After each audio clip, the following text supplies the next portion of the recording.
मेरा नाम है ऋषिकेश सूर्यवंशी और आज मैं आपको सिखाऊंगा HTML5 के फॉर्मेटिंग टैग्स के बारे में। HTML डॉक्यूमेंट में टेक्स्ट फॉर्मेटिंग के लिए फॉर्मेटिंग टैग्स का यूज करते हैं। HTML फॉर्मेटिंग टैग्स की ये लिस्ट है। HTML में इन फॉर्मेटिंग टैग्स का यूज किया जाता है। HTML5 में इतने सारे फॉर्मेटिंग टैग्स होते हैं, तो आज हम सीखेंगे बी टैग के बारे में। HTML डॉक्यूमेंट में बी एलिमेंट क्रिएट करने के लिए बी टैग का यूज करते हैं। बी टैग को अच्छे से समझाने के लिए मैं VS कोड ओपन करता हूँ। ये HTML डॉक्यूमेंट का बेसिक स्ट्रक्चर है। यहाँ बॉडी टैग में मैं लोरम 30 टाइप करूंगा और एंटर के क्लिक करूंगा। यहाँ पे मुझे 30 वर्ड्स लिखकर मिले हैं। यहाँ पे मैं नंबर 1 लिखूंगा। अब मैं गोला पे क्लिक करूंगा। यहाँ वेब पेज पर आप देख सकते हैं ये पहली सेंटेंस लिख कर आई है। पहली सेंटेंस शुरू हुई है, उसके पहले बी टैग का ओपनिंग टैग यूज करूंगा।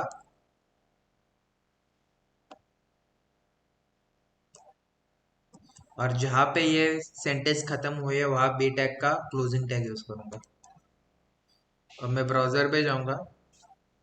वेब पेज पर ये पहली सेंटेंस बोल्ड दिख रही है, तो आप समझ गए होंगे कि बी टैग का यूज टेक्स्ट बोल्ड करने के लिए करते हैं। बी टैग का ओपनिंग टैग और बी टैग का क्लोजिंग टैग और इसमें लिखा हुआ कंटेंट, इन सबको मिलकर बनता है बी एलिमेंट। अब हम बी एलिमेंट इनलाइन एलिमेंट है या ब्लॉक एलिमेंट है ये समझते हैं। इसके लिए मैं और एक सेंटेंस लिखूंगा। इसके लिए मैं यहाँ पे लोरेम 20 टाइप करूंगा और एंटर क्लिक करूंगा। यहाँ पे मैं नंबर 2 लिखूंगा। ये है मेरी दूसरी सेंटेंस।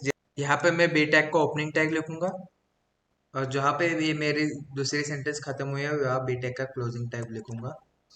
अब इनलाइन एलिमेंट और ब्लॉक एलिमेंट को अच्छे से समझने के लिए हमें CSS का यूज करना है। इससे हमें दोनों सेंटेंस ने कितनी विड्थ ली है ये पता चलता है। इसलिए मैं दोनों सेंटेंस में CSS का यूज करूंगा।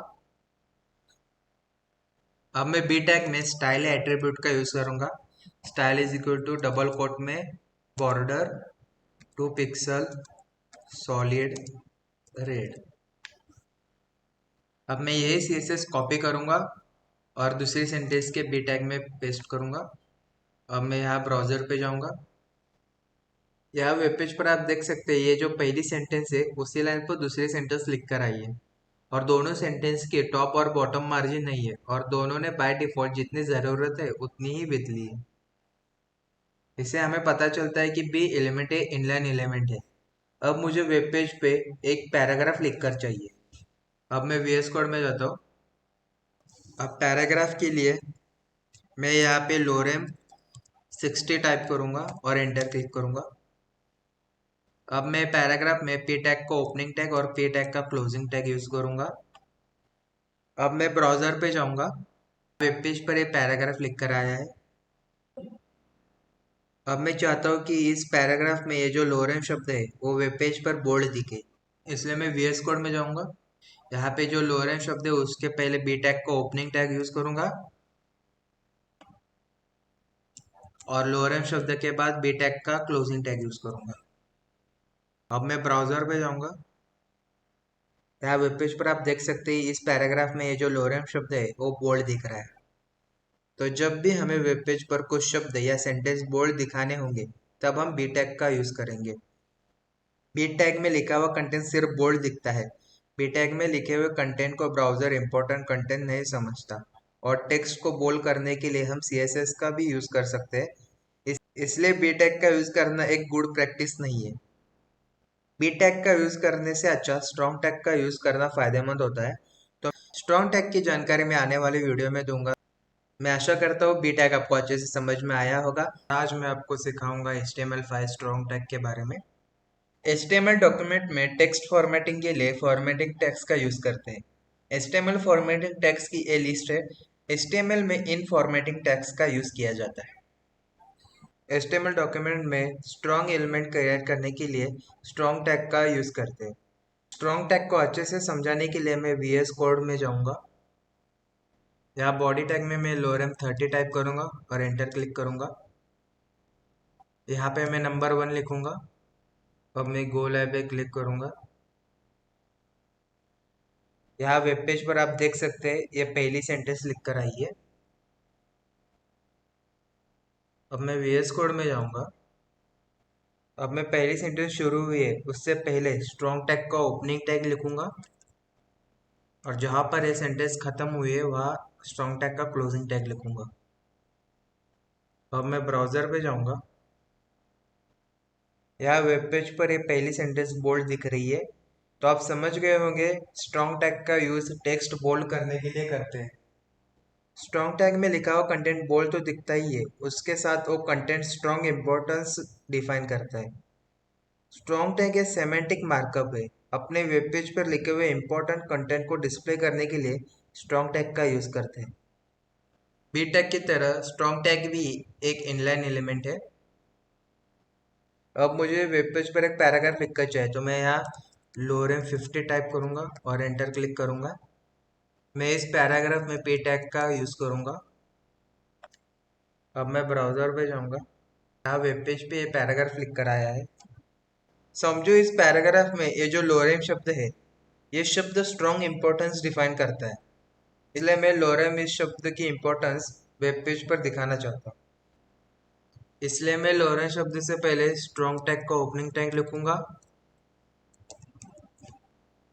और ये लोरेम शब्द के बाद स्ट्रॉन्ग टैग का क्लोजिंग टैग लिखूंगा। अब मैं ब्राउजर पे जाऊंगा। यहाँ वेब पेज पर आप देख सकते हैं ये पैराग्राफ में ये जो लोरेम शब्द है वो बोल्ड दिख रहा है। ये शब्द सिर्फ बोल्ड लिखकर नहीं आया है, ये शब्द लोरेम शब्द की इंपॉर्टेंस को डिफाइन करता है। ब्राउजर स्ट्रॉन्ग टैग में लिखे हुए कंटेंट को इंपॉर्टेंट समझता है।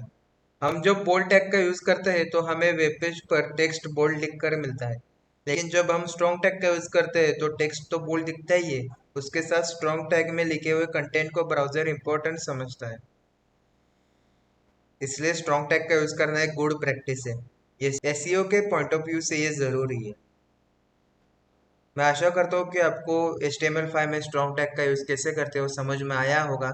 अब आज मैं आपको HTML5 में जो आई टैग है उसके बारे में समझाऊंगा। HTML डॉक्यूमेंट में टेक्स्ट फॉर्मेटिंग के लिए फॉर्मेटिंग टैग्स का यूज करते हैं। ये HTML5 फॉर्मेटिंग टैग्स की लिस्ट है। आज मैं आई टैग के बारे में जानकारी दूंगा। HTML डॉक्यूमेंट में आई एलिमेंट क्रिएट करने के लिए आई टैग का यूज करते हैं। आई टैग को अच्छे से समझाने के लिए मैं VS कोड ओपन करूंगा।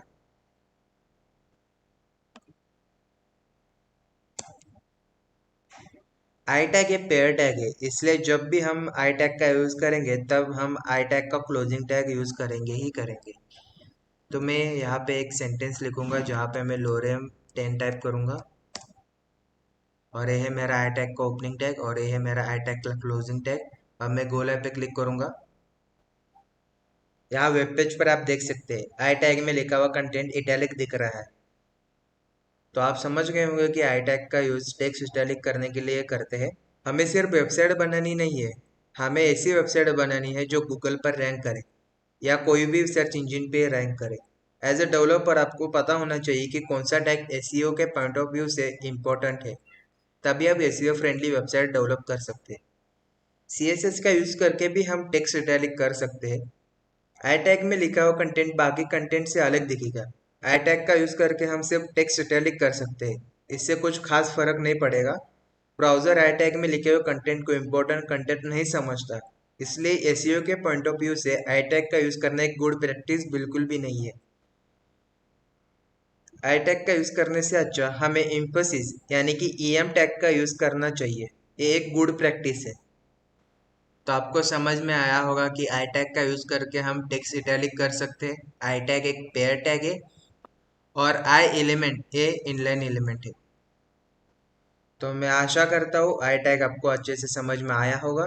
आज मैं आपको इन्फोसिस यानी कि EM टैग के बारे में जानकारी दूंगा। इन्फोसिस का शॉर्ट फॉर्म होता है EM। HTML डॉक्यूमेंट में टेक्स्ट फॉर्मेटिंग के लिए फॉर्मेटिंग टैग्स का यूज करते हैं। ये HTML5 फॉर्मेटिंग टैग्स की लिस्ट है, और आज मैं आपको EM यानी कि इन्फोसिस टैग के बारे में जानकारी दूंगा। EM टैग को अच्छे से समझाने के लिए मैं VS कोड ओपन करता हूँ। EM टैग एक पेयर टैग है, इसलिए जब भी EM टैग का ओपनिंग टैग यूज करेंगे तब हमें EM टैग का क्लोजिंग टैग यूज करना ही पड़ेगा। जैसे कि यहाँ मैं EM टैग लिखूंगा, इसका ये ओपनिंग टैग है और ये इसका एक क्लोजिंग टैग है, और इसमें मैं लोरेम 10 टाइप करूंगा, एंटर क्लिक। अब मैं गो लाइव पे जाऊंगा। यहाँ वेब पेज पर आप देख सकते हैं EM टैग में लिखा हुआ कंटेंट इटैलिक दिख रहा है। तो अब आप कहोगे कि टेक्स्ट इटैलिक करने के लिए हम आई टैग का भी यूज कर सकते हैं, तो EM टैग का यूज करने की क्या जरूरत है, इस बात को जरा डिटेल में समझते हैं। हम आई टैग और EM टैग का यूज करके टेक्स्ट इटैलिक कर सकते हैं। आई टैग और EM टैग में जो भी कंटेंट हम लिखेंगे वो कंटेंट इटैलिक में लिख कर आएगा। एज अ रीडर हमें कुछ फर्क नहीं पड़ता कि ये टेक्स्ट इटैलिक करने के लिए डेवलपर ने कौन सा टैग यूज किया है, बस ये टेक्स्ट इटैलिक दिख रहा है, बस इतना जानना काफी है। अगर एज अ डेवलपर आपको पता होना चाहिए कि EM टैग में कंटेंट को लिखने का क्या फायदा है। वेब पेज पर किसी शब्द या सेंटेंस पर हमें खास जोर देना होगा, तब हम EM टैग का यूज करते हैं।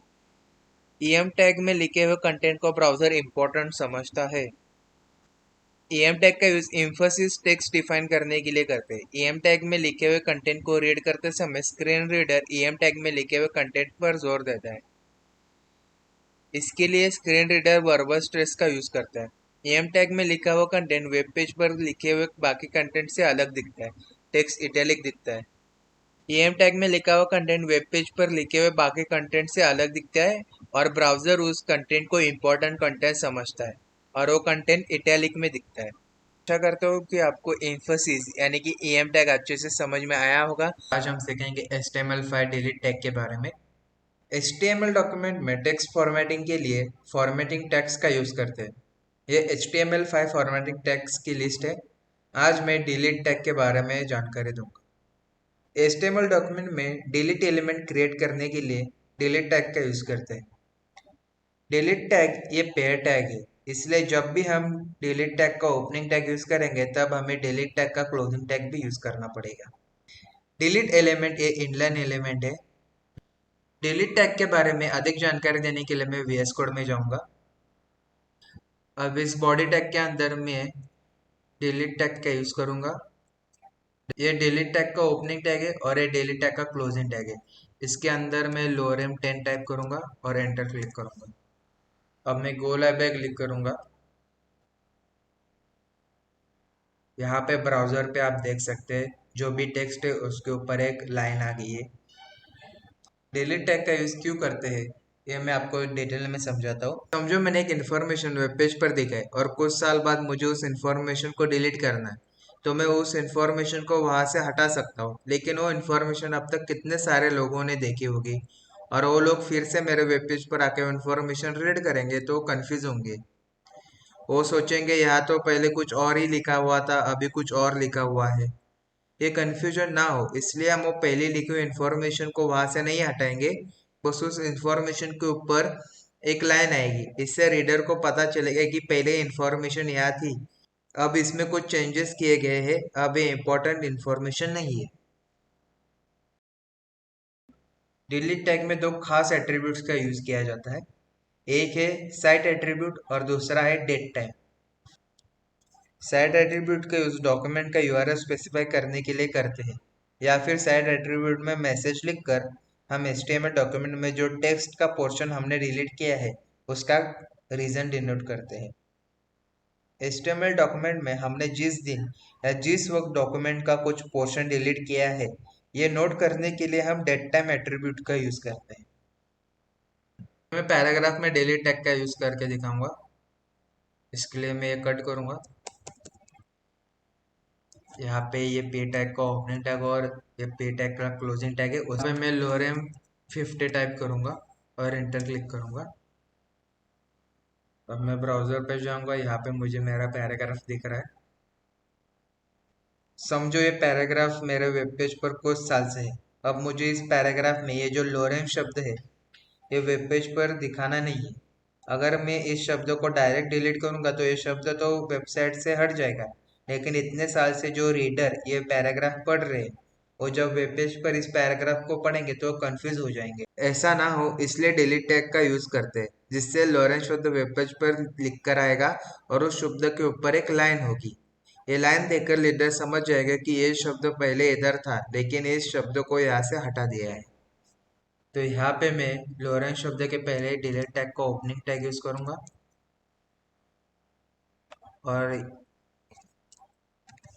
लोरेंस शब्द के बाद डिलीट टैग का क्लोजिंग टैग यूज करूंगा। अब मैं ब्राउजर पे जाऊंगा तो यहाँ पे आप देख सकते हो लोरेंस शब्द के ऊपर एक लाइन आ गई है। तो आप समझ गए होंगे कि डिलीट टैग का यूज कब करना है। मैं आशा करता हूँ कि आपको डिलीट टैग अच्छे से समझ में आया होगा और आज हम सीखेंगे HTML5 में इंसर्ट टैग का यूज कैसे करते हैं। HTML डॉक्यूमेंट में टेक्स्ट फॉर्मेटिंग के लिए फॉर्मेटिंग टैग्स का यूज करते हैं। HTML5 फॉर्मेटिंग टैग्स की लिस्ट है जैसे कि आपको पता ही होगा और आज हम इंसर्ट टैग के बारे में सीखेंगे। INS ये इंसर्ट टैग का शॉर्ट फॉर्म है। इंसर्ट टैग ये पेयर टैग है, इसलिए जब भी हम इंसर्ट टैग का ओपनिंग टैग यूज करेंगे तब हम इंसर्ट टैग का क्लोजिंग टैग भी यूज करेंगे। इंसर्ट एलिमेंट एक इनलाइन एलिमेंट है। वेब पेज पर ऑलरेडी लिखे हुए कंटेंट में हमें जब कुछ और कंटेंट ऐड करना होता है तब हम इंसर्ट टैग का यूज करते हैं। ब्राउजर इंसर्ट टैग में लिखे हुए कंटेंट को अंडरलाइन करता है। इंसर्ट टैग के बारे में अधिक जानकारी देने के लिए मैं VS कोड ओपन करता हूँ। अब मैं इंसर्ट टैग के ओपनिंग टैग और क्लोजिंग टैग के अंदर लोरेम 50 टाइप करूंगा और एंटर क्लिक करूंगा। अब यहाँ पे मैं अपने ब्राउजर पे जाऊंगा तो आप यहाँ पे देख सकते हो इंसर्ट टैग के अंदर जो भी कंटेंट था उस कंटेंट के नीचे एक अंडरलाइन आ गई है। इंसर्ट टैग में दो खास एट्रीब्यूट्स का यूज करते हैं, एक है सेट एट्रीब्यूट और दूसरा है डेट टाइम। सेट एट्रीब्यूट का यूज डॉक्यूमेंट का URL स्पेसिफाई करने के लिए किया जाता है या फिर सेट एट्रीब्यूट में मैसेज लिखकर हम HTML डॉक्यूमेंट में जो टेक्स्ट का पोर्शन हमने इंसर्ट किया है उसका कारण डिनोट करते हैं। HTML डॉक्यूमेंट में हमने जिस दिन या जिस वक्त डॉक्यूमेंट में कुछ पोर्शन इंसर्ट किया है ये नोट करने के लिए हम डेट टाइम एट्रीब्यूट का यूज करते हैं। जब हम इंसर्ट टैग का यूज करते हैं तब ब्राउजर इंसर्ट टैग में लिखे हुए कंटेंट के नीचे अंडरलाइन करता है।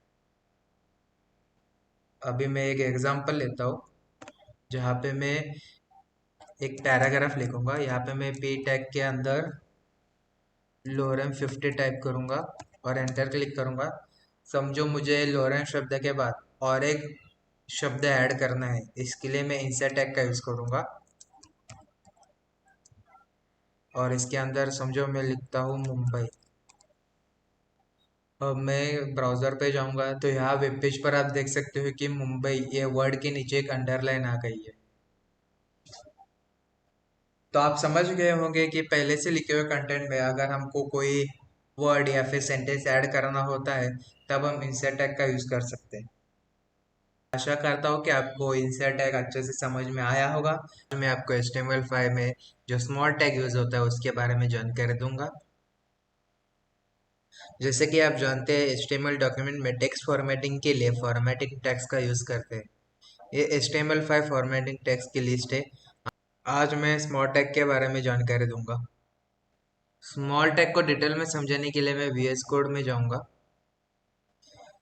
स्मॉल टैग ये पेयर टैग है, इसलिए जब भी हम स्मॉल टैग का ओपनिंग टैग यूज करेंगे तब हमें स्मॉल टैग का क्लोजिंग टैग भी यूज करना पड़ेगा। स्मॉल एलिमेंट है इनलाइन एलिमेंट है। यहाँ पे मैं बॉडी टैग में पी टैग का यूज करूंगा और उसमें लोअर M90 टाइप करूंगा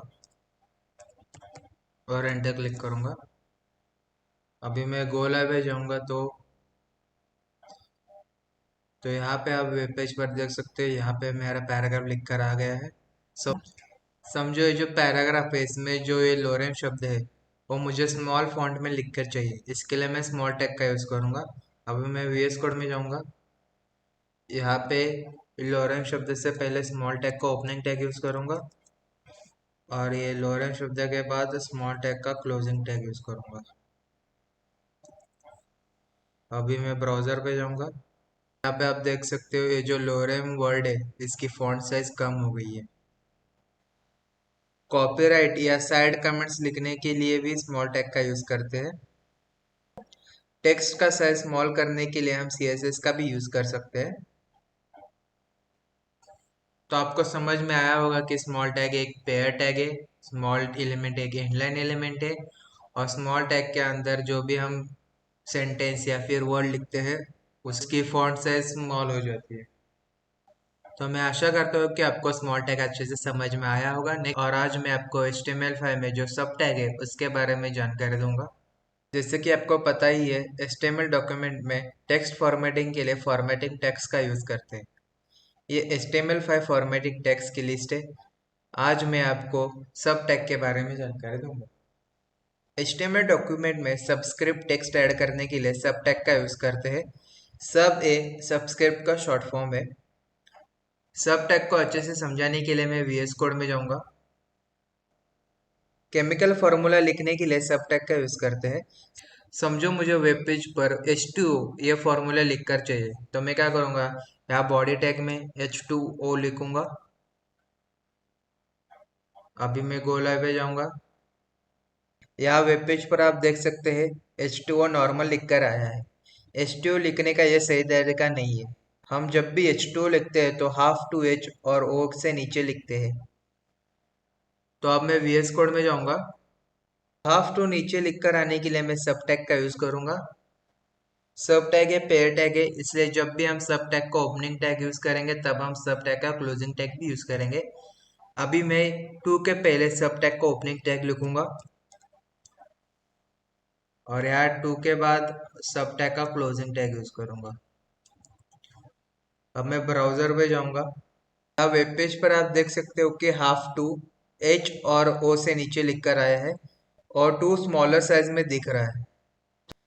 तो आप समझ गए होंगे कि सब टैग में लिखा हुआ हाफ टेक्स्ट नॉर्मल लाइन से नीचे होता है और वो स्मॉलर फॉन्ट में दिखता है। जब भी हमें वेब पेज पर सबस्क्रिप्ट टेक्स्ट ऐड करना होगा तब हम सब टैग का यूज करेंगे। तो मैं आशा करता हूँ कि सब टैग आपको अच्छे से समझ में आया होगा।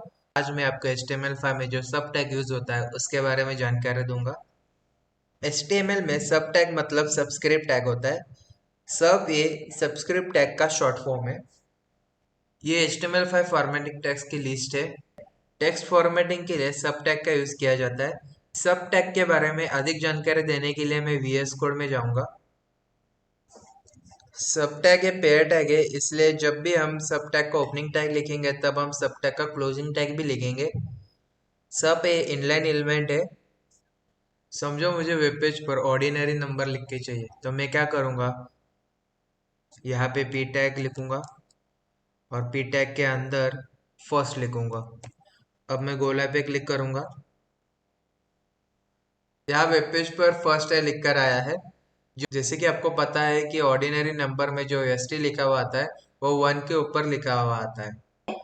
ये ST ऊपर लिखकर आने के लिए मुझे सुपरस्क्रिप्ट टैग का यूज करना पड़ेगा।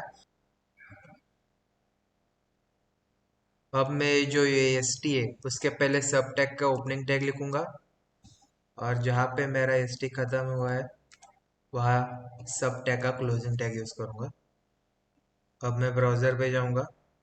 यहाँ पे देख सकते हो STA 1 के ऊपर लिखकर आया है। तो ऐसे ऑर्डिनरी नंबर सीखने के लिए हम सुपरस्क्रिप्ट टैग का यूज करते हैं। ऐसे ही मैथ में जब पावर नंबर लिखते हैं तब भी हम सुपरस्क्रिप्ट टैग का यूज करते हैं, जैसे कि square cube, 2 raise to power 2, 2 raise to power 3 etcetera. अब मैं यहाँ पे 2 लिखूंगा और उसके बाद सब टैग का यूज करूंगा और उस सब टैग के अंदर 3 लिखूंगा। अब मैं ब्राउजर पे जाऊंगा। तो आप यहाँ पे देख सकते हो कि 2 रेज टू पावर 3 लिख कर आया है।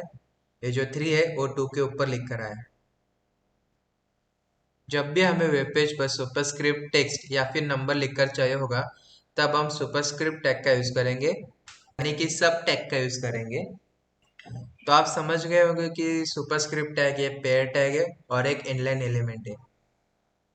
तो मैं आशा करता हूँ कि आपको सुपरस्क्रिप्ट टैग अच्छे से समझ में आया होगा। आज मैं आपको HTML5 में जो प्री टैग यूज होता है उसके बारे में जानकारी दूंगा। तो ये है HTML5 फॉर्मेटिंग टैग्स की लिस्ट। टेक्स्ट फॉर्मेटिंग के लिए इन टैग्स का यूज किया जाता है। आज हम सीखेंगे प्री टैग के बारे में। प्री टैग के बारे में अधिक जानकारी देने के लिए मैं VS कोड ओपन करूंगा। प्री टैग है पेयर टैग है, इसलिए जब भी हम प्री टैग को ओपनिंग टैग लिखेंगे तब हम प्री टैग का क्लोजिंग टैग भी लिखेंगे। प्री टैग को समझने के लिए मैं यहाँ पे पहले P टैग का यूज करूंगा। P टैग के अंदर मैं लिखूंगा लोरेम 10 और एंटर क्लिक करूंगा और इसको मैं नंबर 1 दूंगा। ये मेरी पहली सेंटेंस है। अब मैं गोला पे जाऊंगा, तो आप यहाँ पे देख सकते हो ये मेरी पहली सेंटेंस लिख कर आ गई है। अब मैं फिर से वीएस कोड में जाऊंगा। अभी इस पी टैग के अंदर मैं फिर से लोरेम 12 टाइप करूंगा, एंटर क्लिक करूंगा। मैं यहाँ नंबर 2 लिखता हूँ। ये है मेरी सेकेंड सेंटेंस। अब मैं ब्राउजर पे जाऊंगा। यहाँ वेब पेज पर आप देख सकते हैं ये जो पहली सेंटेंस खत्म हुई है वही दूसरी सेंटेंस लिख कर आई है। जैसे जैसे कि मैंने पहले आपको बताया था कि हम HTML डॉक्यूमेंट में दो वर्ड्स या सेंटेंस में जितनी चाहे उतनी स्पेस दे, लेकिन वो स्पेस ब्राउजर इग्नोर करता है और उन सारी स्पेस को एक काउंट करता है और एक ही स्पेस देता है। इसलिए हमें ये दूसरी सेंटेंस सेम लाइन पे लिखकर मिली है। जैसे कि मैंने आपको बताया था कि अगर हमें दो वर्ड्स के बीच में स्पेस चाहिए, तब हम एंड NBSP ये एंटिटी का यूज करते हैं। या फिर दो सेंटेंस में सिंगल लाइन ब्रेक चाहिए होगा, तब हम BR टैग का यूज करते हैं। तो अभी मैं VS कोड में जाता हूँ। यहाँ पे ये जो सीट वर्ड है उसके बाद में एंड NBSP ये एंटिटी का यूज करूंगा। मैं दो बार एंड NBSP लिखूंगा, और जहाँ पे ये जो मेरी पहली सेंटेंस खत्म हुई है उसके बाद मैं BR टैग का यूज करूंगा। अभी मैं ब्राउजर पे जाऊंगा, तो आप यहाँ पे देख सकते हो यहाँ पे मैंने एंड NBSP एंटिटी का यूज किया था। इसकी वजह से यहाँ पे स्पेस क्रिएट हुई है, और जहाँ पे पहली सेंटेंस खत्म हुई थी उसके बाद BR टैग का यूज किया था, इसलिए यहाँ पे एक सिंगल लाइन ब्रेक आ गया है। ये तो चलो हमें पता है, लेकिन जब हम कोडिंग करेंगे तो क्या हम हर लाइन के बाद BR टैग का यूज करेंगे, या फिर दो वर्ड में स्पेस चाहिए होगा तो हर बार BSP ये एंटिटी का यूज करेंगे? नहीं, ऐसा करने की जरूरत नहीं है। कोडिंग करते समय हम प्री टैग का यूज करेंगे। इससे हमें हर बार BR टैग का यूज करना नहीं पड़ेगा या फिर NBSP ये एंटिटी का यूज करना नहीं पड़ेगा। प्री टैग का यूज करने से हमारा टाइम भी बचेगा। अब मैं VS कोड में जाता हूँ। मैं यहाँ पे जो BR लिखा है वो हटा देता हूँ, और ये जो और यहाँ पे जो एंड NBSP एंटिटी है वो भी हटा देता हूँ। अब मैं ब्राउजर पे जाता हूँ, तो आप यहाँ पे देख सकते हो ये पहले जैसा लिख कर आ गया है। तो अब मैं यहाँ पी टैग की जगह प्री टैग का यूज करूंगा। तो ये हो गया प्री टैग का ओपनिंग टैग, और ये हो गया प्री टैग का क्लोजिंग टैग। अब मैं ब्राउजर पे जाता हूँ, तो आप यहाँ वेब पेज पर देख सकते हो जो प्री टैग में हमने जो VS कोड में लिखा था, सेम टू सेम उतनी ही स्पेस यहाँ पे वेब पेज पर भी दिख रही है। तो अभी मैं यहाँ पे सीट ये वर्ड के बाद स्पेस देता हूँ। इतनी स्पेस दे दी। अब मैं ब्राउजर पे जाऊंगा, तो अब यहाँ वेब पेज पर आप देख सकते हो सीट वर्ड के बाद इतनी सारी स्पेस आ गई है बिना NBSP एंटिटी का यूज किए। और यहाँ पे मैंने कोई BR टैग का यूज नहीं किया, आप यहाँ पे कोड पे देख सकते हो। फिर भी ये दूसरी सेंटेंस नेक्स्ट लाइन पे लिख के आई है। यहाँ पे एक लाइन का ब्रेक आया है, क्योंकि यहाँ पे आप VS कोड में देख सकते हो यहाँ पे एक लाइन का ब्रेक है। अब मैं यहाँ पे और दो चार बार एंटर क्लिक करूंगा। अब फिर से मैं ब्राउजर पे जाऊंगा, तो आप यहाँ पे देख सकते हो जितने बार मैंने एंटर क्लिक किया है उतने बार स्पेस क्रिएट हुई है। तो ऐसे हम प्री टैग का यूज करते हैं, जिससे हमें बार बार BR टैग और एंड NBSP एंटिटी का यूज करने की जरूरत नहीं पड़ती, और हम फास्ट कोडिंग कर सकते हैं। तो मैं आशा करता हूँ कि प्री टैग आपको अच्छे से समझ में आया होगा। आज मैं आपको HTML5 में जो U टैग होता है उसके बारे में जानकारी दूंगा। जैसे कि आपको पता है ये HTML5 फॉर्मेटिक टैग्स की लिस्ट है। हमने प्री टैग तक कंप्लीट किया था, और आज हम सीखेंगे यू टैग के बारे में, यानी कि अंडरलाइन टैग के बारे में। यू टैग के बारे में अधिक जानकारी देने के लिए मैं VS कोड में जाऊंगा।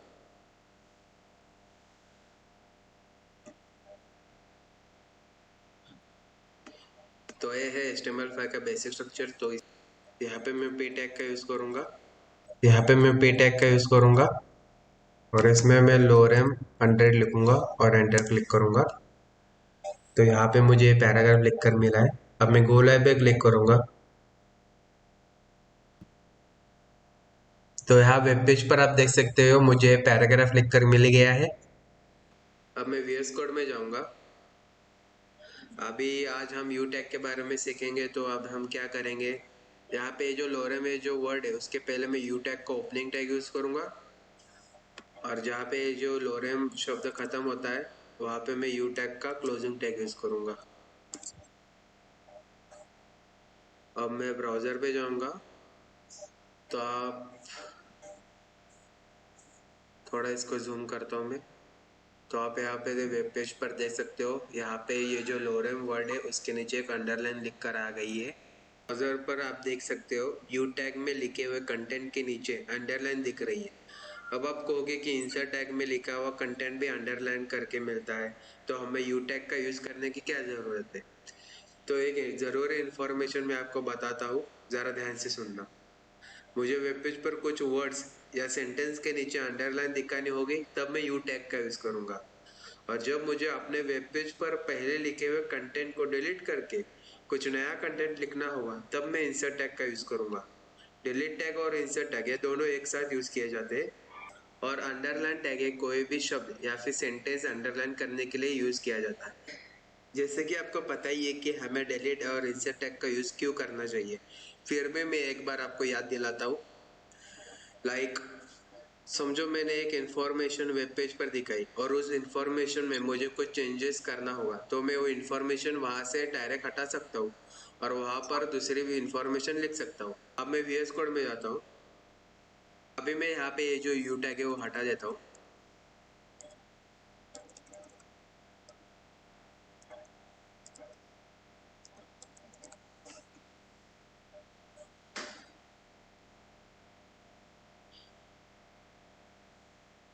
जैसे यहाँ ये जो लोरेम वर्ड लिखा है, ये वर्ड मैं यहाँ एचटीएमएल डॉक्यूमेंट से हटाता हूँ। अब मैं ब्राउजर पे जाऊंगा।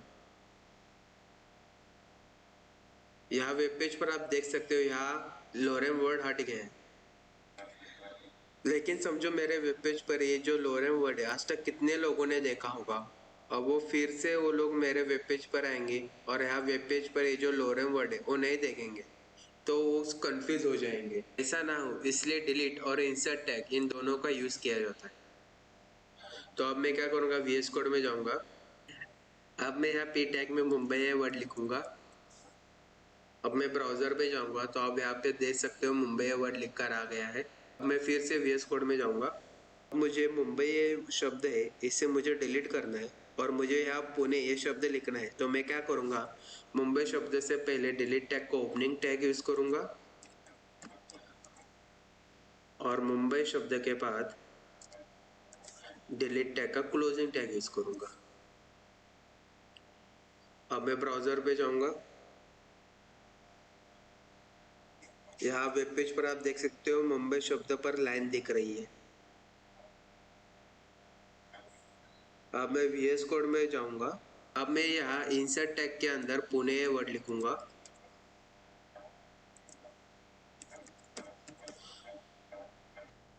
अब मैं ब्राउजर पे जाऊंगा। अब आप यहाँ वेब पेज पर देख सकते हो पुणे वर्ड के नीचे अंडरलाइन दिख रही है।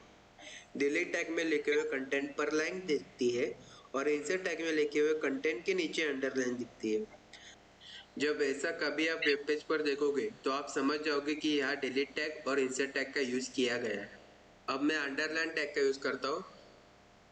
अब मैं यू टैग में गोवा लिखूंगा।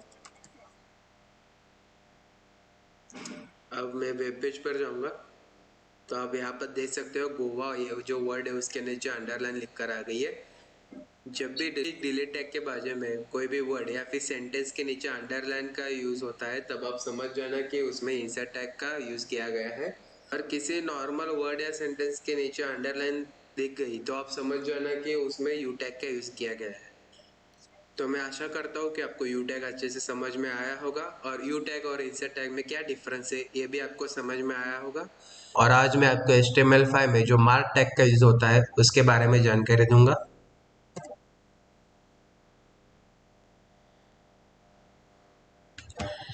जैसे कि आपको पता है HTML5 फॉर्मेटिंग टैग्स की लिस्ट है, और आज हम लास्ट वाला टैग सीखेंगे जो है मार्क टैग।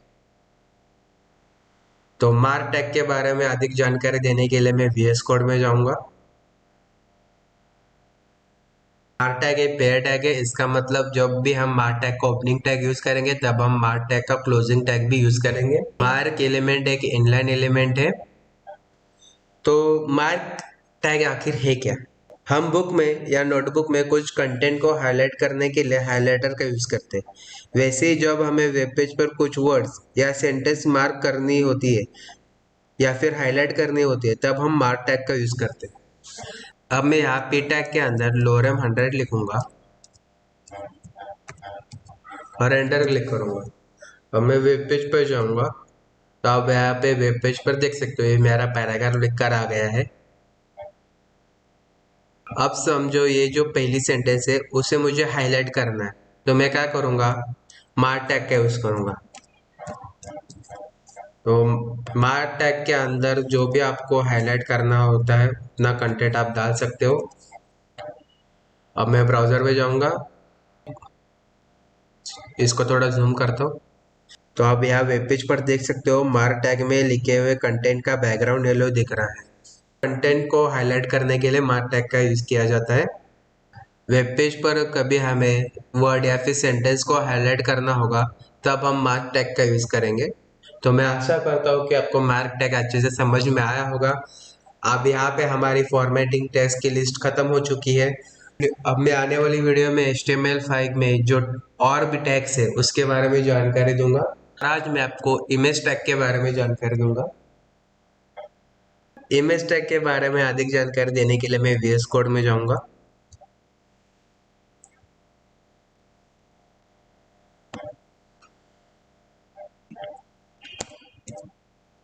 जब भी हमें वेब पेज पर इमेज शो करनी होती है तब हम इमेज टैग का यूज करते हैं। जैसे कि मैंने आपको बताया था इमेज टैग को ओपनिंग टैग लिखा जाता है, इमेज टैग का क्लोजिंग टैग नहीं होता और इमेज टैग के अंदर कंटेंट नहीं लिखा जाता। तो यहाँ पे मैं इमेज टैग लिखूंगा। यहाँ पे इमेज टैग का जो ओपनिंग टैग है उसके अंदर हम एट्रीब्यूट्स का यूज करेंगे। तो हमें यहाँ पे इमेज ऐड करने, तो हमें उसके लिए इमेज टैग का सोर्स देना पड़ेगा। तो उसके लिए हम क्या करेंगे, सोर्स एट्रीब्यूट का यूज करेंगे। सोर्स इज इक्वल टू, आप यहाँ पे देख सकते हो मैंने इमेज ये फोल्डर में नहीं ली है, तो वो कैसे लेते हो मैं आपको बताता हूँ। अभी मैं मेरे फाइल्स में जाता हूँ। यहाँ पे जो मेरे इमेज है वो मैंने डाउनलोड किए, उस पर मैं राइट क्लिक करूंगा, कट, और जो भी मेरा जो फोल्डर है जो मैं VS कोड में अभी यूज कर रहा हूँ वेबसाइट के लिए, वहां पे जाऊंगा और वहां पे पेस्ट करूंगा Ctrl V करके। अब मैं VS कोड में जाऊंगा, यहाँ पे देख सकते हो यहाँ पे जो मेरी इमेज है वो लिख कर आ गई है। तो अब मैं ये जो मेरे जो बाकी के डॉक्यूमेंट्स है वो मैं हटा देता हूँ जिससे आपको कंफ्यूजन ना हो।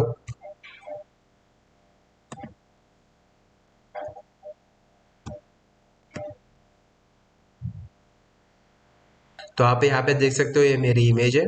तो source SRC is equal to के बाद मैं डबल कोट का यूज करूंगा।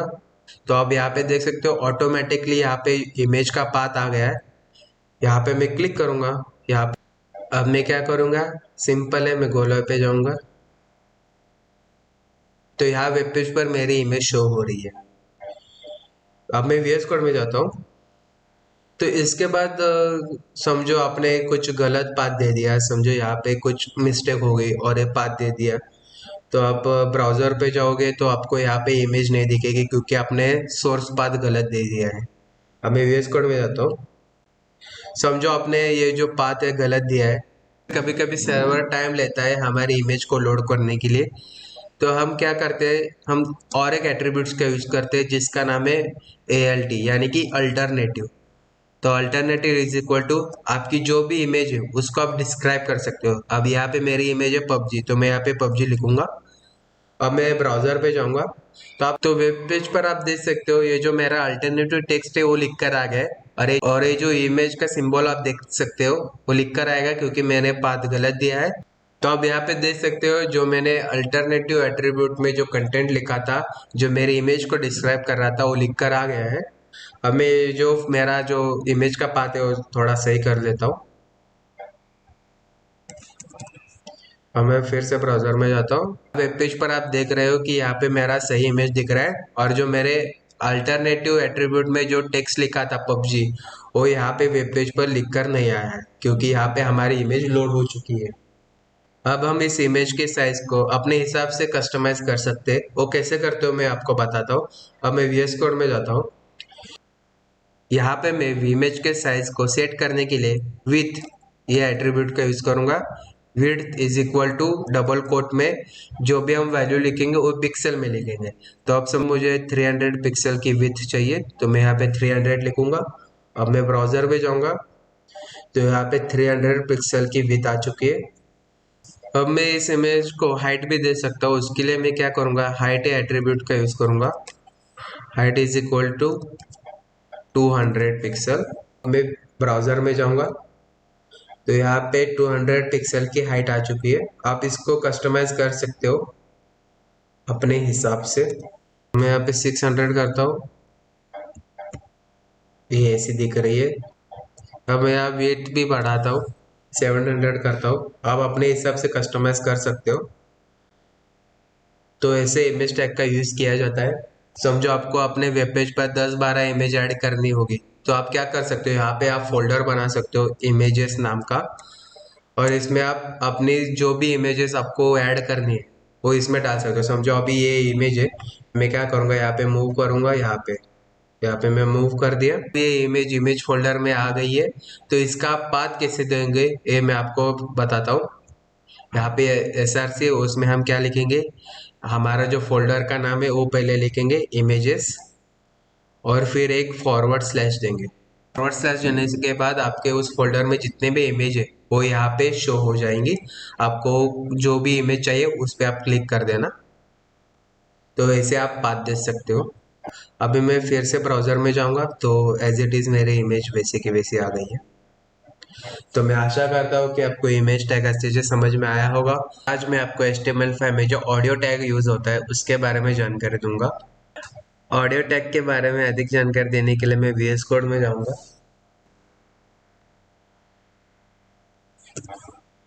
ऑडियो टैग एक पेयर टैग है। इसका मतलब कि हम जब भी ऑडियो टैग का ओपनिंग टैग लिखेंगे तब हम ऑडियो टैग का क्लोजिंग टैग भी लिखेंगे। हमारे वेब पेज पर या फिर वेबसाइट पर हमें जब भी कभी ऑडियो शो करना होगा तब हम ऑडियो टैग का यूज करेंगे। यहाँ पे मैंने मेरे फोल्डर में एक ऑडियो फाइल ले ली है। जब मैंने आपको इमेज टैग सिखाया था तब मैंने आपको बताया था कि इमेज को कैसे फोल्डर में लिया जाता है। सेम उसी तरह मैंने ऑडियो की फाइल भी इसी फोल्डर में ली है। मैं यहाँ पे ऑडियो टैग लिखूंगा। ये ऑडियो टैग का ओपनिंग टैग है और ये ऑडियो टैग का क्लोजिंग टैग है। अब मैं ब्राउजर पे जाऊंगा।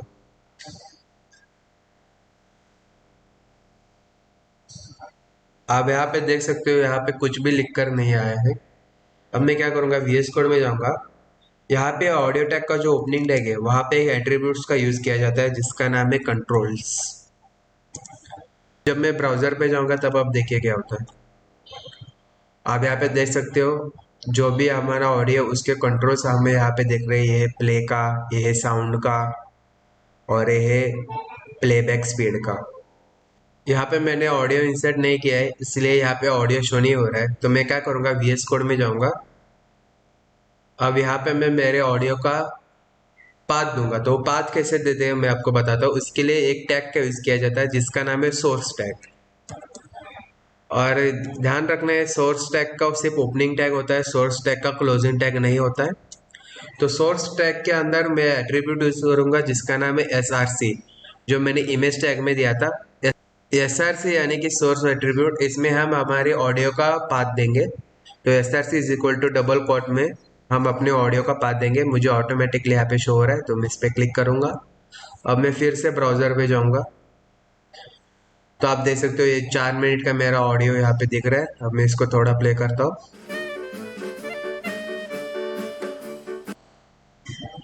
यहाँ पे आप वॉल्यूम कम ज़्यादा कर सकते हो। यहाँ पे इसकी स्पीड भी कम ज़्यादा कर सकते हो। अब मैं VS कोड में जाऊंगा। अब यहाँ पे क्या करते हैं, इस ऑडियो का टाइप क्या है वो भी लिखना पड़ता है क्योंकि वो ब्राउजर को समझ में आना चाहिए कि ये ऑडियो का टाइप कौन सा है। तो अभी हम यूज कर रहे हैं MP3, तो उसका टाइप होता है MPEG। तो हम कैसे लिखेंगे, ऑडियो स्लैश MPEG। कभी कभी कुछ ब्राउजर पे हमारा जो ये जो ऑडियो है वो शो नहीं होता या फिर प्ले नहीं होता। तो हम क्या करेंगे, उसके लिए हम यहाँ पे एक मैसेज लिखेंगे। जब भी हमारा ऑडियो प्ले नहीं होगा या फिर लोड नहीं होगा ब्राउज़र पे, तब वो अल्टरनेटिव मैसेज वहाँ ब्राउज़र पे दिख जाएगा। तो अब हम यहाँ पे लिखेंगे your browser does not support audio file. अभी मैंने मेरे फाइल का पाथ सही से दिया है और ब्राउज़र इस फाइल को लोड भी कर रहा है, इसलिए वो मेरा अल्टरनेटिव मैसेज यहाँ पे शो नहीं हो रहा है। अगर मेरी ऑडियो फाइल ब्राउज़र को सपोर्ट नहीं करती तो वो ब्राउज़र वो अल्टरनेटिव मैसेज यहाँ पे शो कर देता। तो मैं आशा करता हूँ कि आपको ऑडियो टैग अच्छे से समझ में आया होगा। आज मैं आपको HTML5 में जो वीडियो टैग यूज़ होता है उसके बारे में जानकारी दूंगा। तो वीडियो टैग के बारे में अधिक जानकारी के लिए मैं VS कोड में जाऊंगा।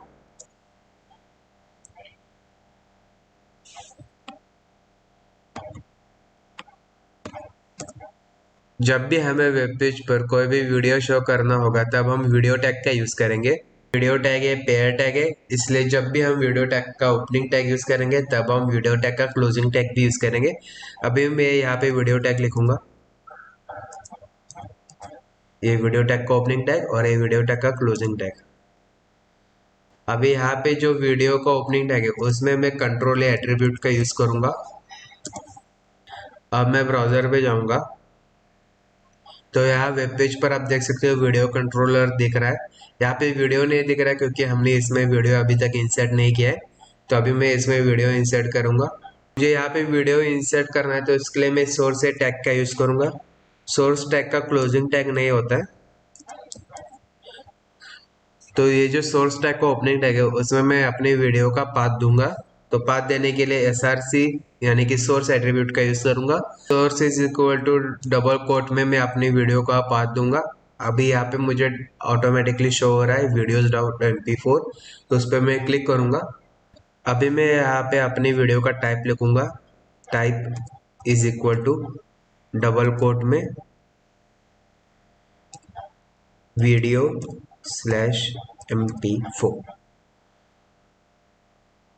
अभी मैं ब्राउज़र पे जाऊंगा तो आप यहाँ पे देख सकते हो ये मेरा वीडियो यहाँ पे शो हो रहा है। इसको मैं यहाँ पे क्लिक करके प्ले भी कर सकता हूँ, इसका वॉल्यूम कम ज़्यादा कर सकता हूँ, इसको फुल स्क्रीन में भी देख सकता हूँ और इसको डाउनलोड भी कर सकता हूँ, इसकी स्पीड भी आगे पीछे कर सकता हूँ। अगर आप चाहते हो कि आपका जो ये वीडियो है ये कोई भी यूज़र कंट्रोल ना करे यानी कि प्ले या फिर उसका वॉल्यूम कम ज़्यादा ना करे, तो उसके लिए आप क्या कर सकते हो, यहाँ पे ये जो कंट्रोल्स लिखा है वो आप हटा दो। अब मैं ब्राउज़र पे जाता हूँ तो आप यहाँ पे देख सकते हो यहाँ पे कंट्रोलर्स नहीं है, लेकिन उससे एक क्या चीज़ होगी कि हमारा जो वीडियो है वो प्ले नहीं हो रहा है। तो उसके लिए हम क्या करेंगे, तो उसके लिए मैं यहाँ पे क्या करूँगा, यहाँ पे मैं ऑटो प्ले लिख दूंगा। तो ऑटो प्ले करने से क्या होगा, जब भी यूज़र या फिर आप लोग अपने वेब पेज पर जाओगे तो अपने आप वीडियो प्ले हो जाएगा। जैसे अब मैं ब्राउज़र पे जाऊँगा तो यहाँ पे देख सकते हो ये मेरा जो वीडियो है वो ऑटो प्ले हो रहा है। मैं फिर से अपने VS कोड में जाऊँगा। आप यहाँ पे इसको विड्थ भी दे सकते हो और हाइट भी दे सकते हो। यहाँ पे मैं विड्थ दे रहा हूँ 700 और हाइट देता हूँ 800। तो अब मैं ब्राउज़र पे जाऊँगा तो आप यहाँ पे देख सकते हो वीडियो ऑटो प्ले हो रहा है और जो मैंने हाइट और विड्थ दी थी उस हिसाब से वीडियो यहाँ पे मुझे शो हो रहा है। यहाँ पे मेरा वीडियो शो हो रहा है, लेकिन कभी कभी क्या होता है कोई कोई ब्राउज़र पे हमारी वीडियो है वो लोड नहीं होता या फिर सपोर्ट नहीं करता। तब हम क्या करेंगे, हम अल्टरनेटिव मैसेज शो करेंगे। अब यहाँ पे सोर्स टैग है उसके नीचे में मेरा मैसेज टाइप करूँगा, यूर ब्राउज़र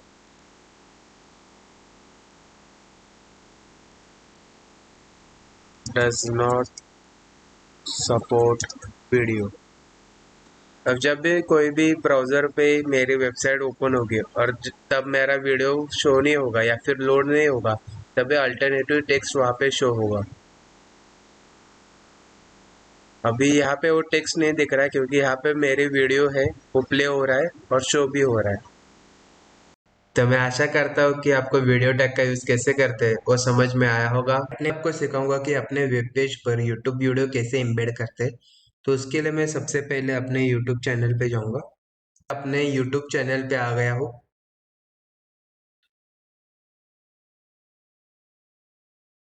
जब हम वीडियो अपलोड कर रहे होते हैं तब वीडियो अपलोड करते वक्त हमको एक ऑप्शन दिखता है कि वीडियो एम्बेडिंग अलाउ करने का।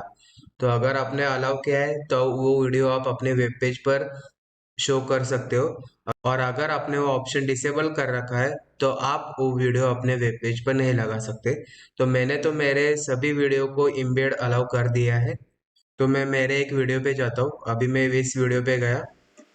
यहाँ पे शेयर का ऑप्शन है तो उस पर क्लिक करूंगा। अब आप यहाँ पे देख सकते हो इम्बेड ऐसा लिखा हुआ आ रहा है, उस पर मैं क्लिक करूंगा। तो ये जो पूरा कोड है वो मैं पूरा कोड कॉपी कर दूंगा। यहाँ पे कॉपी का ऑप्शन है, उस पर मैं क्लिक करूंगा। अब मैं सीधा अपने VS कोड में जाऊंगा। यहाँ पे मैं पेस्ट कर दूंगा। अब मैं गोला पे क्लिक करूंगा। तो आप यहाँ वेब पेज पर देख सकते हो मेरा ये यूट्यूब वीडियो आ गया है। इस पे को मैं इसको मैं प्ले करूंगा। हेलो फ्रेंड्स, मेरा नाम है ऋषिकेश। तो यहाँ पे मेरा वीडियो प्ले हो रहा है। अभी यहाँ पे मैंने क्या किया, मैंने वहां से अपने यूट्यूब चैनल से कोड उठाए और यहाँ पे पेस्ट किया। तो मैंने कोई और टैग यूज नहीं किया क्योंकि यहाँ पे ऑलरेडी आई फ्रेम इस टैग का यूज किया गया है। अभी मैं यहाँ पे विथ और हाइट दे देता हूँ, आप अपने हिसाब से कस्टमाइज कर सकते हो। मैं अभी कुछ भी दे देता हूँ हाइट और विथ। अब मैं ब्राउजर में जाऊंगा। आप यहाँ पे देख सकते हो जो मैंने हाइट और विथ दी थी उस हिसाब से यहाँ पे वीडियो मुझे शो हो रहा है। तो मैं आशा करता हूँ कि आपको समझ में आया होगा कि अपने वेब पेज पर यूट्यूब वीडियो कैसे एम्बेड करना होता है। अब मैं आपको सिखाऊंगा कि अपने वेब पेज पर गूगल मैप कैसे एम्बेड किया जाता है। तो सबसे पहले मैं अपने ब्राउजर में जाऊंगा। यहाँ पे मैं गूगल मैप सर्च करूंगा। अब मैं गूगल मैप पे जाऊंगा। यहाँ पे गूगल मैप में जो भी आपको एड्रेस अपने वेब पेज पर शो करना है यहाँ पे टाइप कीजिए। अभी मैं यहाँ पे गेटवे ऑफ इंडिया टाइप करता हूँ। इस पे मैं क्लिक करूंगा। तो यहाँ पे मुझे गेटवे ऑफ इंडिया का एड्रेस मिल गया है। तो आप यहाँ पे देख सकते हो शेयर ऑप्शन दिख रहा है, मैं उस पर क्लिक करूंगा। यहाँ पे आप देखिए इम्बेड अ मैप ये ऑप्शन दिख रहा है, मैं वहां पे क्लिक करूंगा। आप यहाँ पे देख सकते हो यहाँ पे एक साइज चार्ट दिया हुआ है, लाइक स्मॉल मीडियम लार्ज।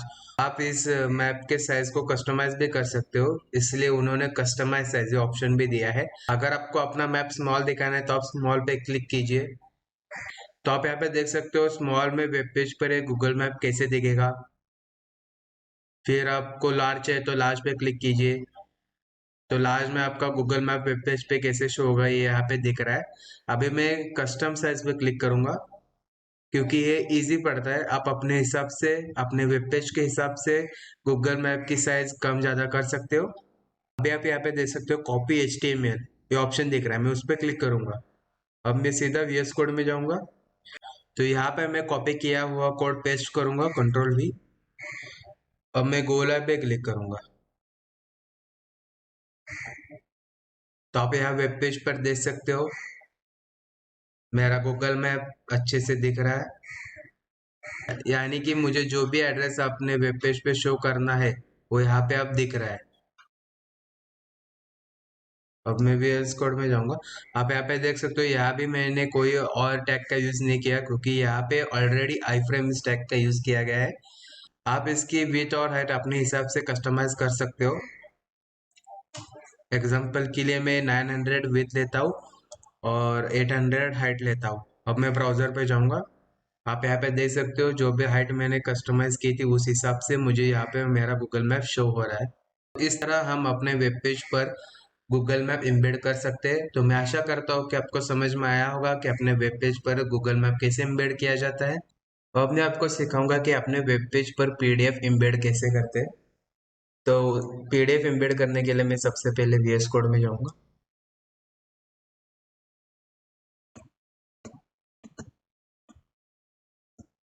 आप यहाँ पे देख सकते हो मैंने वेबसाइट डेवलपमेंट इस फोल्डर में software.pdf इस नाम की फाइल ले ली है। तो अब मैं आपको बताऊंगा कि ये फाइल अपने वेब पेज पर एम्बेड कैसे करते हैं। उसके लिए एक टैग का यूज किया जाता है जिसका नाम है एम्बेड।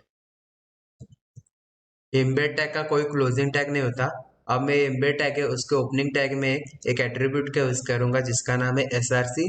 इसका मतलब है सोर्स इज इक्वल टू, अब मैं अपने पीडीएफ का पाथ दूंगा। डबल कोट जैसे मैं डाल दिया, यहाँ पे आप देख सकते हो, यहाँ पे मुझे ऑप्शन आ गए। यहाँ पे सॉफ्टवेयर डॉट पीडीएफ नाम की मेरी फाइल है, उस पर अब मैं क्लिक करूंगा।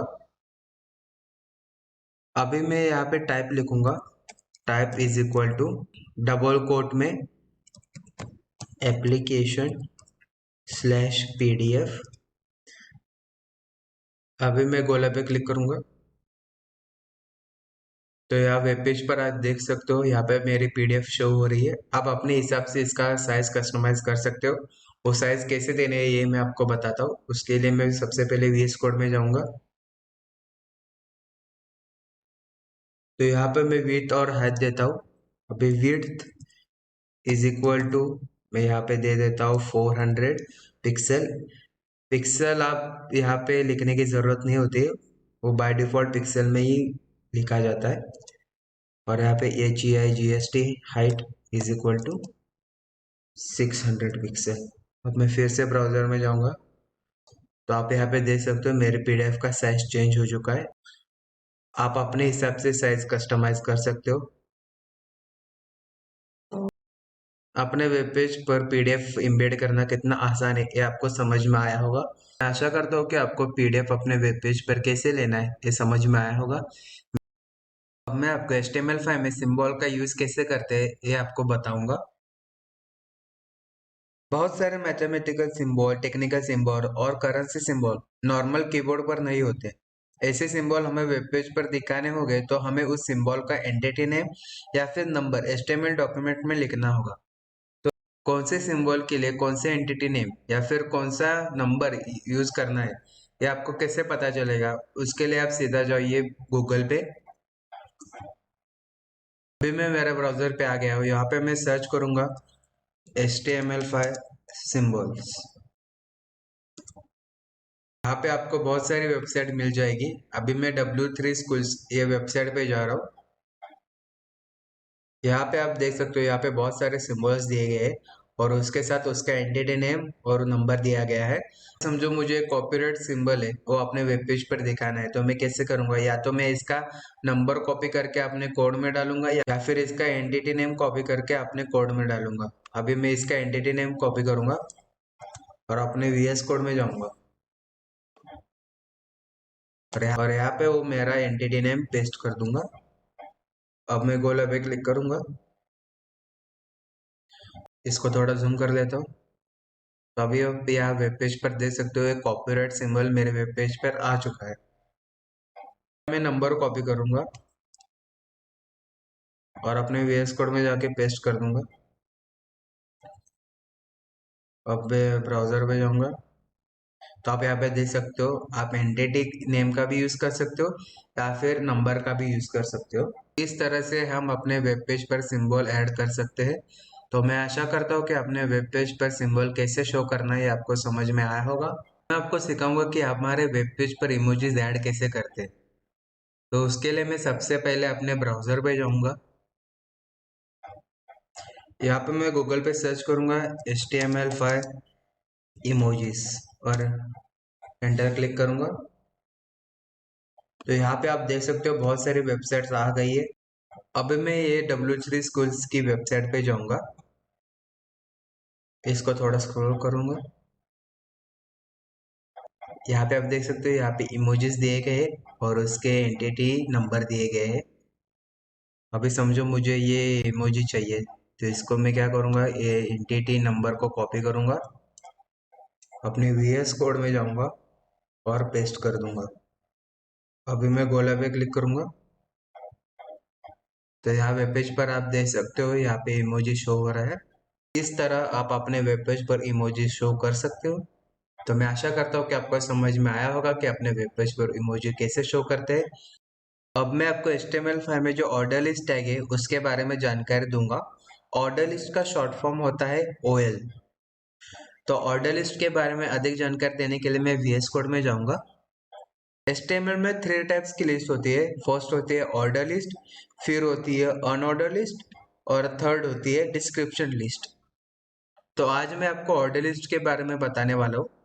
ऑर्डर लिस्ट का मतलब है ऐसी लिस्ट जो ऑर्डर में हो, जैसे कि 1 2 3 ABC, Roman number etcetera. Order list है पेयर टैग है। इसका मतलब जब भी हम ऑर्डर लिस्ट का ओपनिंग टैग लिखेंगे तब हम ऑर्डर लिस्ट का क्लोजिंग टैग भी लिखेंगे। जैसे कि मैंने स्टार्टिंग में बताया था, OL ये ऑर्डर लिस्ट का शॉर्ट फॉर्म है। अभी मैं यहाँ पे OL टैग लिखूंगा।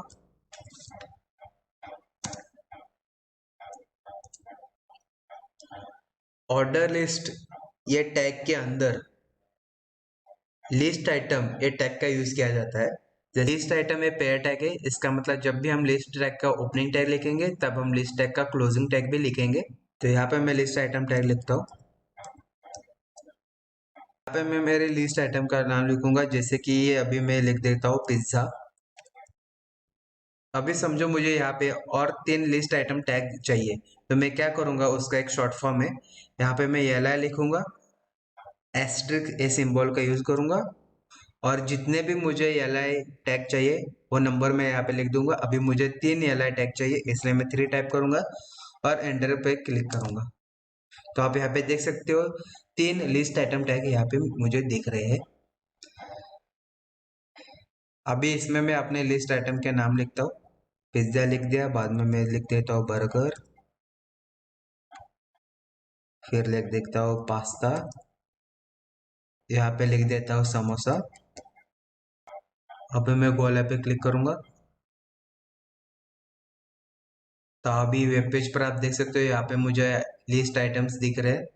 बाय डिफॉल्ट है 1 2 3 4 इस ऑर्डर में आता है। आप इसका ऑर्डर चेंज भी कर सकते हो।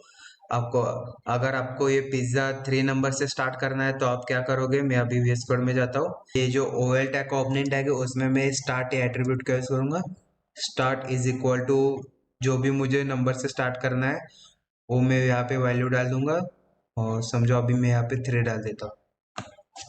अब मैं अपने ब्राउजर में जाऊंगा, तो आप यहाँ पे देख सकते हो 3 4 5 6 इस ऑर्डर में मुझे मेरी लिस्ट शो हो रही है। अब मैं फिर से VS कोड में जाता हूँ। अभी मैं यहाँ से ये निकाल देता हूँ। आप इसका टाइप भी बदल सकते हो। आप कौन से यूज कर सकते हो, एक तो कैपिटल लेटर में ABCD, या फिर स्मॉल लेटर में ABCD, या फिर कैपिटल लेटर में रोमन नंबर्स, या फिर स्मॉल लेटर्स में रोमन नंबर्स यहाँ पे यूज कर सकते हो। तो ये कैसे करना है ये आपको मैं बताता हूँ। यहाँ पे OL टैग का ओपनिंग टैग है, यहाँ पे मैं टाइप इस एट्रीब्यूट का यूज करूंगा। टाइप इज इक्वल टू, आप यहाँ पे देख सकते हो ये सारे टाइप आप यूज कर सकते हो। बाय डिफॉल्ट 1 2 3 4 होता है। तो अभी मैं क्या करूंगा, ये कैपिटल है, इस पे क्लिक करूंगा। अब मैं अपने ब्राउजर पे जाऊंगा, तो आप यहाँ पे देख सकते हो कैपिटल ABCD इस ऑर्डर में मुझे मेरी लिस्ट शो हो रही है। अब मैं VS कोड में जाऊंगा। अब समझो मुझे ये लिस्ट मुझे कैपिटल रोमन नंबर से शो करने है, तो मैं यहाँ पे ये जो कैपिटल आए इस पर क्लिक करूंगा। अब मैं ब्राउजर पे जाऊंगा, तो आप यहाँ पे देख सकते हो कैपिटल रोमन नंबर्स में मुझे मेरी लिस्ट शो हो रही है। आप अपने हिसाब से अपने वेब पेज पर किसी भी टाइप से अपनी लिस्ट शो कर सकते हो। अभी मैं VS कोड में जाऊंगा। अभी समझो मेरे पिज्जा के अंदर 3 प्रकार के और पिज्जा है, तो मैं कैसे शो करूंगा अपने लिस्ट में। तो ये जो लिस्ट आइटम टैग का क्लोजिंग टैग है उसके पहले यहाँ पे मैं ऑर्डर लिस्ट ये टैग का यूज करूंगा। तो ये ऑर्डर लिस्ट के अंदर मैं अपने 2 3 पिज्जा के नाम लिख देता हूँ। तो वही मेरा शॉर्टकट यूज करूंगा, LI*2, और एंटर क्लिक करूंगा। अभी पहले पिज्जा का नाम लिख देता हूँ, चीज एंड कॉर्न, और यहाँ पे दूसरा पिज्जा का नाम लिख देता हूँ, बारबेक्यू चिकन।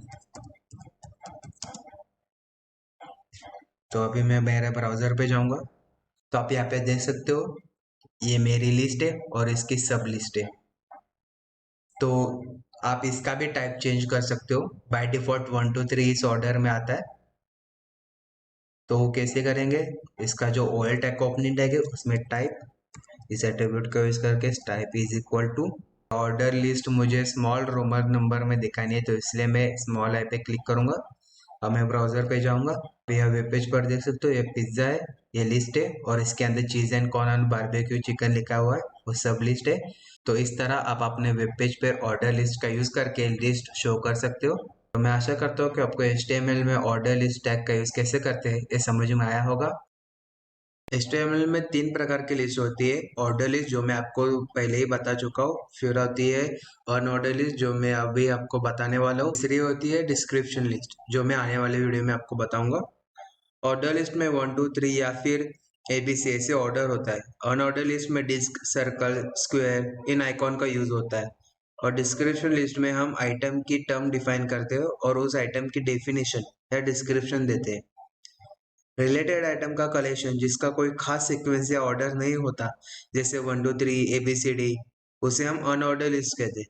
और इस लिस्ट में जितने भी आइटम होते हैं वो बुलेट में मार्क होते हैं, जैसे circle, square, disc etcetera. Unorder list का शॉर्ट फॉर्म है UL। अनऑर्डर लिस्ट के बारे में अधिक जानकारी देने के लिए मैं अभी VS कोड में जाऊंगा।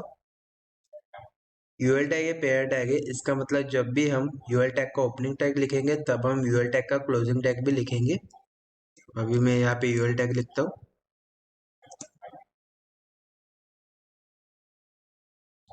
अब मैं UL टैग में लिस्ट आइटम लिखूंगा, इसलिए मैं LI टैग का यूज करूंगा। LI मतलब लिस्ट आइटम। यहाँ पे मैं LI लिखूंगा। LI टैग है पेयर टैग है। अब मैं LI टैग के अंदर मैं अपनी लिस्ट आइटम लिखूंगा। सबसे पहले मैं यहाँ पे लिखूंगा पिज्जा। अभी मुझे इसमें और 2 लिस्ट आइटम ऐड करने हैं, तो इसलिए मैं एक शॉर्टकट यूज करूंगा, LI*2 और एंटर क्लिक करूंगा। तो यहाँ पे मुझे 2 LI टैग मिल गए। तो इसमें अब मैं लिखूंगा पास्ता और यहाँ पे मैं लिखूंगा बर्गर। अब मैं गोले पे क्लिक करूंगा। इसको थोड़ा जूम करता हूँ। यहाँ वेब पेज पर आप देख सकते हो पिज्जा, पास्ता, बर्गर, ये 3 आइटम के पहले 1 2 3 या फिर ABC या फिर रोमन नंबर नहीं दिख रहे। अनऑर्डर लिस्ट में कोई नंबर या ऑर्डर नहीं दिखता। अनऑर्डर लिस्ट में बुलेट आइकॉन दिखते हैं। अनऑर्डर लिस्ट में 3 टाइप के बुलेट आइकॉन यूज किए जाते हैं, जिसमें से disc a by default web page पर शो होता है। वो यूज कैसे किए जाते हैं ये मैं आपको VS कोड में जाके बताऊंगा। अभी मैं VS कोड में आ गया। यहाँ पे UL टैग का जो ओपनिंग टैग है उसमें मैं स्टाइल एट्रीब्यूट का यूज करूंगा। Style is equal to double quote में मैं लिखूंगा लिस्ट स्टाइल टाइप। मैं लिख दूंगा सर्कल।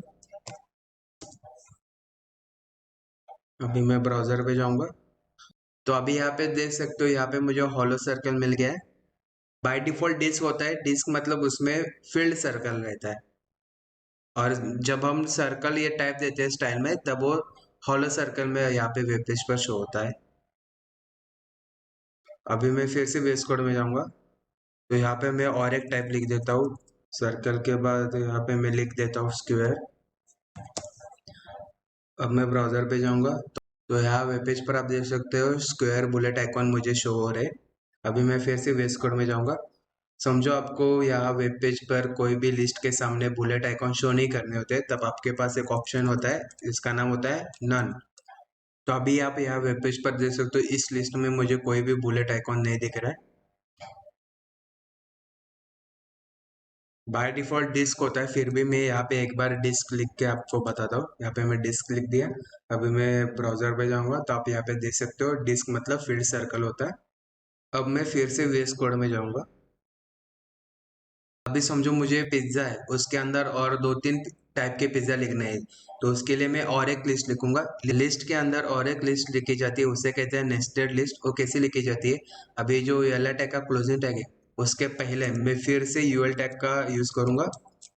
यहाँ पे मुझे 2 3 और पिज्जा के टाइप लिखने हैं, उसके लिए मैं लिस्ट आइटम टैग का यूज करूंगा। तो मैं मेरा शॉर्टकट यूज करूंगा LI*3 और एंटर क्लिक करूंगा। पहले मैं दे देता हूँ नाम चीज एंड कॉर्न पिज्जा। फिर लिख देता हूँ बारबेक्यू चिकन पिज्ज़ा, फिर लिख देता हूँ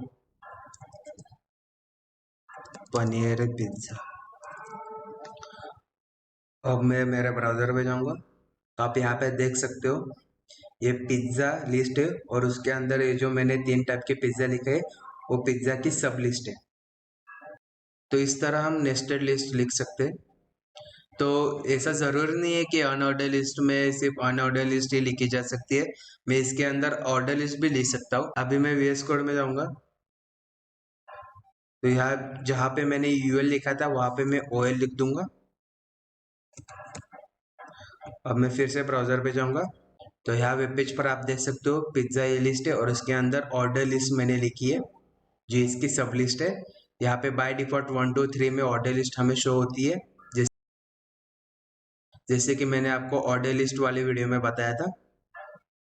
यहाँ पे आप इसका ऑर्डर चेंज कर सकते हो, यानी कि कैपिटल एबीसी या फिर स्मॉल एबीसी या फिर कैपिटल रोमन लेटर में आप इसका नंबरिंग दे सकते हो। अभी मैं फिर से वीएस कोड में जाऊँगा, अभी मैं इसको अनऑर्डर लिस्ट कर देता हूँ। अभी जो मेन लिस्ट है उसको मैं ऑर्डर लिस्ट में कन्वर्ट कर देता हूँ।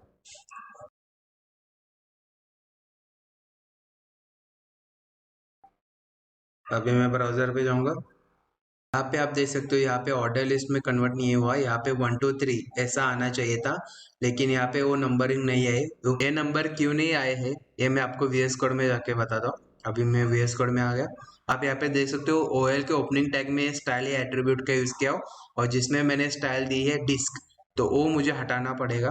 तो यहाँ पे से मैं हटा देता हूँ। अभी मैं फिर से ब्राउजर पे जाऊँगा, तो आप यहाँ पे देख सकते हो बाय डिफॉल्ट 1 2 3 ऐसे नंबर मुझे शो हो रहे हैं। आप ऑर्डर लिस्ट के अंदर भी अनऑर्डर लिस्ट लिख सकते हो, और अनऑर्डर लिस्ट के अंदर भी ऑर्डर लिस्ट लिख सकते हो, उसके टाइप भी चेंज कर सकते हो।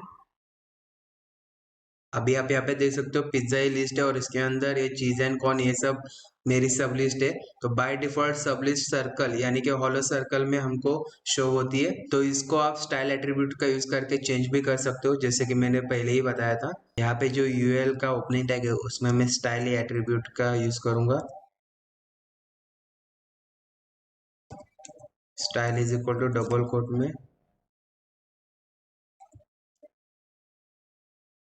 लिस्ट स्टाइल टाइप पे जाऊंगा और एंटर क्लिक करूंगा। ये मुझे इसका बुलेट डिस्क में शो करना है, तो यहाँ पे मैं डिस्क का यूज करूंगा। अभी मैं अपने ब्राउजर पे जाऊंगा, तो यहाँ वेब पेज पर आप देख सकते हो डिस्क बुलेट आइकॉन मुझे शो हो रहे हैं।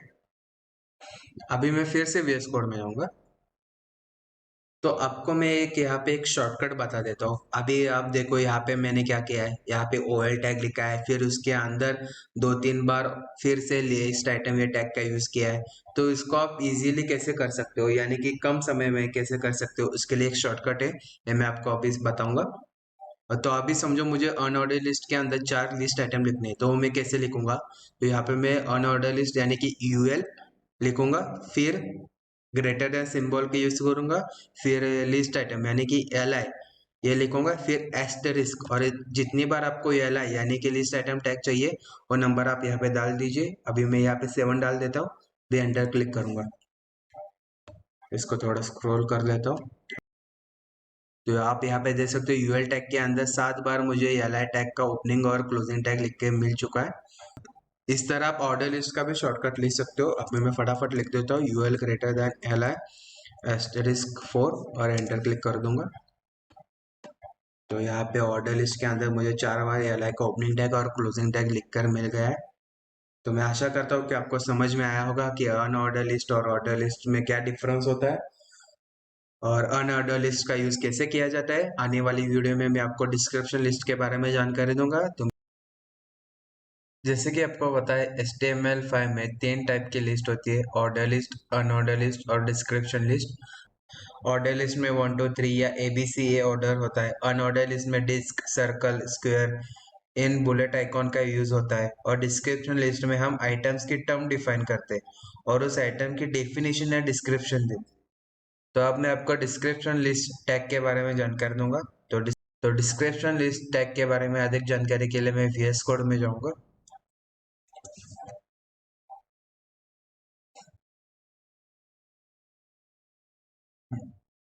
डीएल डिस्क्रिप्शन लिस्ट का शॉर्ट फॉर्म है।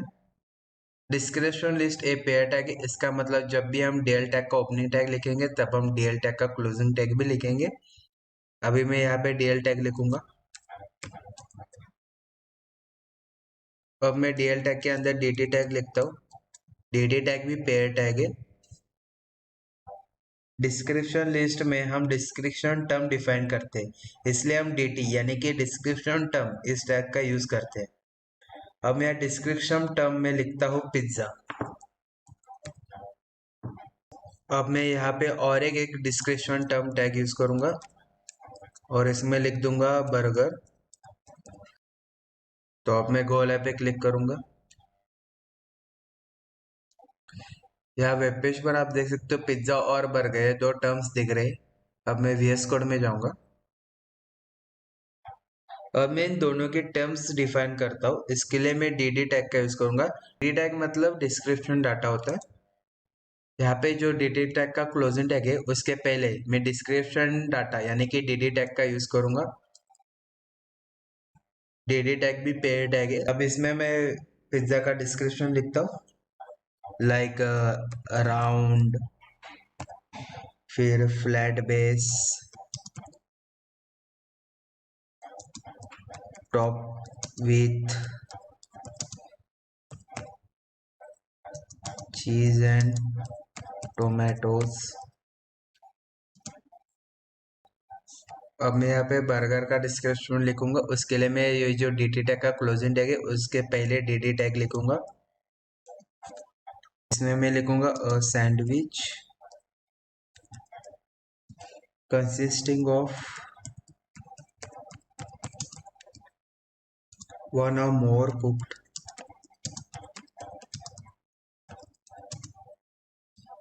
patties placed inside a sliced bun।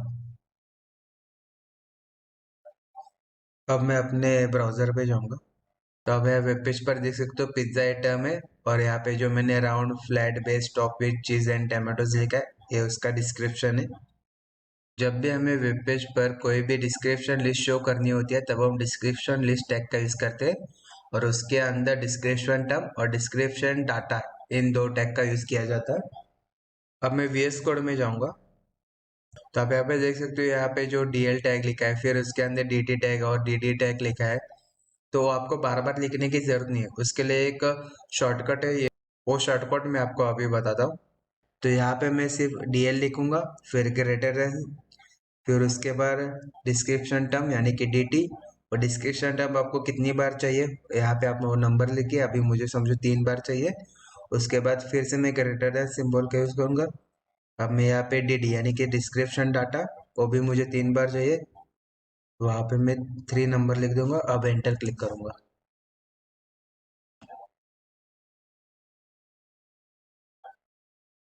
तो यहाँ पे आप देख सकते हो DL टैग के अंदर DT टैग आ गया है।